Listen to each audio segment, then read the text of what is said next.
Hey, happy Tuesday. I am back here again to talk to you guys about what is going on in Edmonton's real estate market for this week. So, May 30th, what's been going on the last week? Well, just a side note, this last week, we are fostering two puppies, and it's not just this week, we have them until they're being adopted. So, our family has been adjusting to all of the things. Last week, when I did our update, we had the first night, and I was completely sleep deprived. This week we're less sleep deprived, but still adjusting to life with two puppies. So, anyways, we are talking to you about what's happening in Edmonton's real estate market. We are now at the end of the month of May, which is so crazy. May flew by and definitely did not look like the normal Mays we see in Edmonton. Now, of course, the last few years it was not normal. But even prior to our global pandemic, May is typically a very, very, very busy market.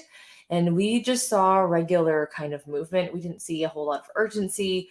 There's not a lot of properties coming up for sale, and it's typically the month where a lot come up for sale and a lot gets sold.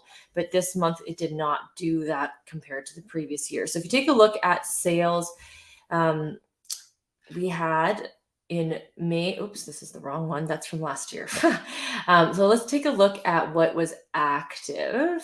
So currently we have 2935 listings. So very similar to what we had last week. And in St. Albert, just a little bit under from last week. Sherwood Park, we had a little bit more, not even 10 more. And Spruce Grove, we have a little bit less. So what you're seeing there is, again, sellers are, if they are putting them up, they're going right away, / we're not getting enough listings to keep up with the inventory.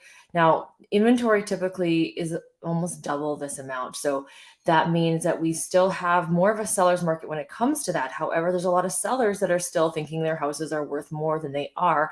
And when you look at the market comparables, we can actually use market comparables to give pricing now. The market's not changing every 5 minutes, which is good for buyers. And in reality, sellers just need to get adjusted. Most sellers who are adjusted are seeing their properties move and sell. And it's not about, oh, I wish I sold last year. You have to sell and buy in the same market. So you got to kind of take that into consideration. Let's take a look at the pending sales this week. We had 248 go pending this last week versus 219 the week before. So a slight little bit of an increase. And in St. Albert, just a little under. Sherwood Park, pretty much the same. And in Spruce Grove, we saw a handful more of sales. So if you look at that, it's May. People, when they put an offer right now, they're looking at possession of July. So they're moving in the summertime. So people who are wanting to move in the summertime are right now writing offers. You can still have quick possessions. What does that mean? Usually what the conditions are 1 to 2 weeks. Quick possession is 2 weeks after that. So you could still move for end of June, but it's going to be pretty tight. We're looking more of July and August, sometimes maybe even September, but a lot of people want to move in before school. So sold in the last 7 days, we had 205 properties sell. So these are conditions removed or properties with offers with no conditions on them. In Edmonton, that was Edmonton. In St. Albert, we had just a little less at 24 over 32. And Sherwood Park, 20 over 24 the week before. And Spruce Grove was pretty much the same. Now, let's take a look at last year. At this time last year, things have completely gotten a lot quieter. And look at the numbers. They proved to be the exact same. 307 this last week. And you compare it to the year before at 329. It's definitely very interesting because that's pretty much on par. St. Albert 30 versus 36. Sherwood Park 30 versus 29, Spruce Grove 22 versus 15. So really, we're looking at markets that are pretty much like they were last year right now. And if you remember last year right now, it was really quiet. And so our market has been this kind of pace. Our spring market has been in the pace of our last year's summer market, which is no big surprise to me now that we've had the stats kind of match up and align.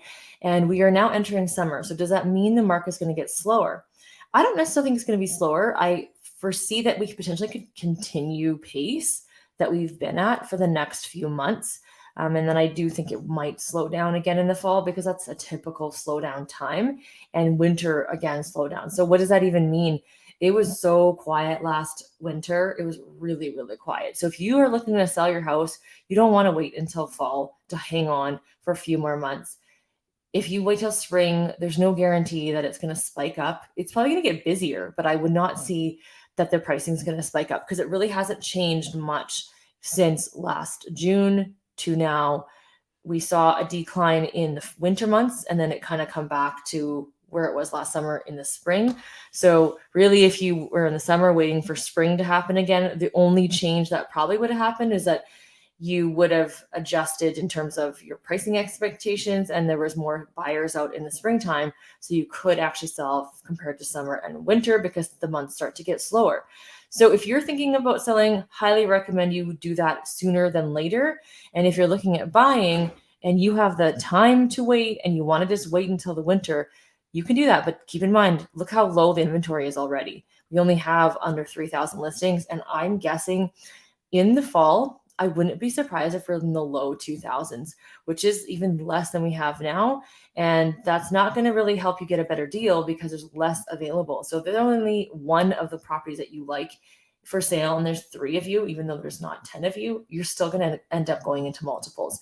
So logically speaking, you want to kind of make that move. Now, if you want to make a interest rate hold for making sure the next 120 days you get that rate, you definitely need to talk to a mortgage broker. It doesn't hurt. We've always been saying this before, and if it goes lower, then you will get the lower rate. The lower rate kind of speculation right now is that they potentially are thinking it will go lower, but not by very much, maybe 0.5%. So if you run the numbers on an app, you'll know that there's not actually a massive difference there when it comes to 0.5% change. What you want to take a look at is different ways that you could afford what you're looking at, whether it be a higher ratio mortgage, low, like a conventional mortgage. Are you going to use RSPs for down payment? Are you going to do giftings for down payment? There's just different ways for you to actually make that payment a little lower depending on how much money you're able to put down as a down payment as well too. So if you have any other questions, let me know and we will talk to you next week.